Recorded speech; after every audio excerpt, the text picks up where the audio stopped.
We just reached pressure in the pressure cooker, and I wanted to sit down and talk to you for a few minutes about why the Instant Pot or pressure canner, pressure cooker, I'm just going to tell you right now, I'm going to misplace them. That thing right there is a pressure canner.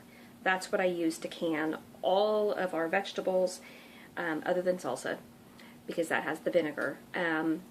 Corn, when I'm canning corn, and green beans, and when I'm canning meat, that is what I use right up there. It's the All-American, and it's amazing. It is so amazing. I have two. Not bragging, because I need to. And I know one lady, she's got 5 or 6, and I know another lady that just collects them. So you need at least one. That's pretty cool. They do a lot. So that's a canner. This right behind me is a cooker. And it should be counting down from 5. If you saw the previous video with soup, that's what's in there, is that soup. And it smells fabulous in here. It just smells fabulous. Why do you need one? You don't need one. You don't. Do you cook? Okay, then you might want one to play with. I've had it for a year. I use it at least once or twice a week. I do all of my hard-boiled eggs in it. I don't do hard-boiled eggs any other way now. They peel so easily. I know when I lived down in Fresno, Central California, my eggs, I never had a problem. I thought people were crazy. I never have a problem. And people are like, my eggs don't peel. And I'm like, you're just boiling them wrong. I was really judgmental on eggs. And I never knew the difference. I am a chicken farmer now on the coast of Oregon. And I can tell you, there is a difference, and eggs are hard to peel up here. Even the store-bought ones. I do not know what it is. It's got to be a pressure, humidity, or something. But they are, you tear the egg apart trying to boil it. Not with this. That just falls, the shells fall off, and it's beautiful. So all of the eggs are in here.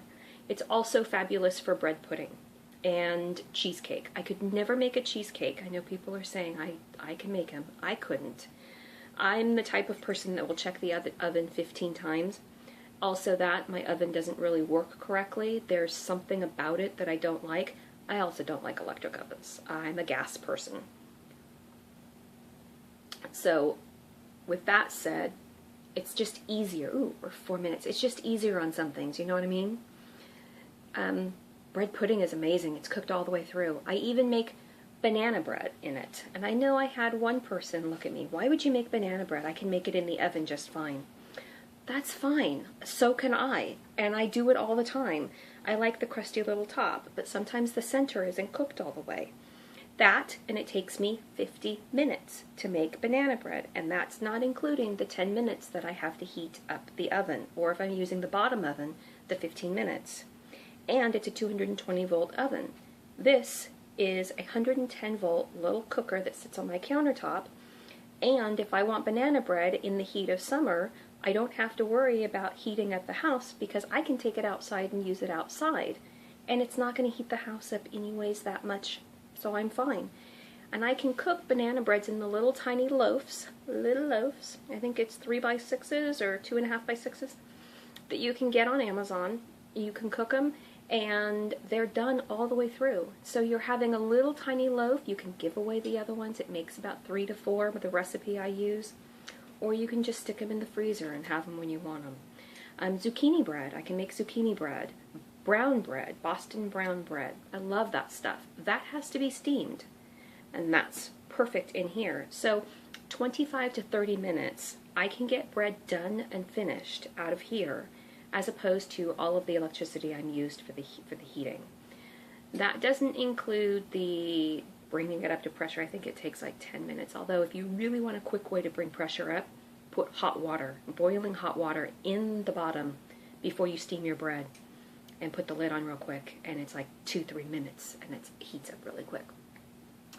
So I've heard some people make the comment that they could just do everything in the oven. They don't have to do it there. But here's something to consider. I think we have failed our young children. I think we have failed the young 20s and the all the way up to my daughter's age. And she's in her late 20s. I don't think we taught them how to cook properly. I don't think we taught them all of the ins and outs. Not all of us. I'm not talking all. I'm talking several. I think they have forgotten, or they never knew how to make basic food for themselves. McDonald's and all the fast food restaurants are very plentiful, and they go there.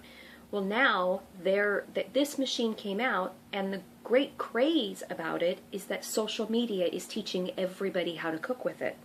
So it's very popular to get on one of those social media sites, and you get into a little forum or a group, and that's everything they're talking about, and they're posting the pictures of what they're making, and it's a very safe environment for them to learn and to ask questions. So all of a sudden they have something that fails, and I see people taking a picture of it, and everybody hops on and they're trying to answer their question as fast as they can to help them with it. And I've even watched somebody Facebook Live an event of, this is not right, what am I doing wrong? And everybody, including myself, because who doesn't want to help someone? If you don't want to help someone, you're awful mean, okay? You might want to check yourself. You should always be helpful. Done! Soup will be done. And I'm just going to sit here for a few minutes and talk to you. So everybody got on this Facebook Live event, and we're all helping her figure out why her machine wasn't catching pressure. She ended up having the ring on the inside. There's a plastic ring on the inside of the lid that helps seal, and that was backwards, so she had to change it and move it, turn it around, and reinsert it. But it's a social media event. So these children are learning, and the young adults are learning how to cook for their families with this. They're losing weight. I think it's fabulous that they're learning how to do something that we can do in the oven, they could do in the oven, but they have a safe environment to do it. And not only that, it does save time.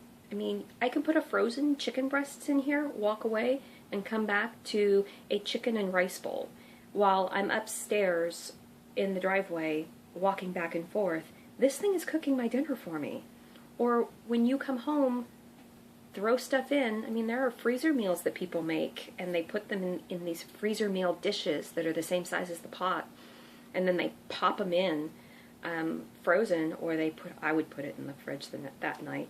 But if you didn't, I mean, still, you can pop it in, up the time, and cook it and have something to eat that's homemade, and they're saving money. So I don't bash them, and I don't say anything negative that, oh, well, why would you want to cook a roast in there? Roasts are actually really good when they're done right. I'm still trying to perfect that done right part.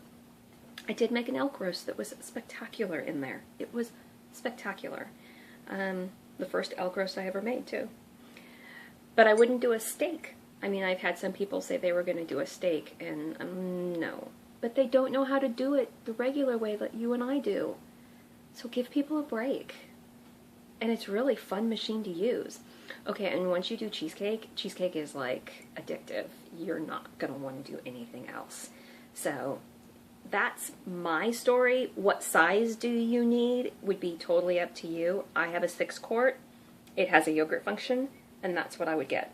6-quart yogurt function. I do want a 3-quart because rice is amazing in them. Beans is amazing in them. And there has been several times that I've needed 2. We do family dinners, and sometimes it would be nice to have 2 of them. A lot of people that have large families have the 8-quart, and that's perfectly fine. I don't have a large family here anymore that I cook for all the time or as often, so I stick with the 6. But wouldn't you want something that it's just fun to play with? It's just fun. And if you have any questions on how to make a certain item, if I've made it, I'll let you know. Oh, and potatoes? So super easy. You throw them in, you put the lid on, you go do something else, and then when it beeps, they're done. You know? How easy is that? Anyways, do you need one? No. Does it make your life a little easier? When you use it correctly. Can you do most of it on the stovetop? Yeah. Did we teach our kids well enough, ladies, how to use the stovetop? No. Is social media helping them learn how to use this? Yeah. Is that a good thing? Yeah. Because they're cooking their own food, and they're feeding their family. And this is very addictive for them. They love the community. And I gotta tell you, It's a really good, safe community to be in. Oh, and if you have kids, my goodness, kids are learning how to cook with it, and they're making some fabulous things. So if you've got one of these, teach your kids to use it. And get on and watch some of those kid videos. They're making their own videos on how they use their pressure cooker. We'll talk to you guys later. My soup is on. Bye.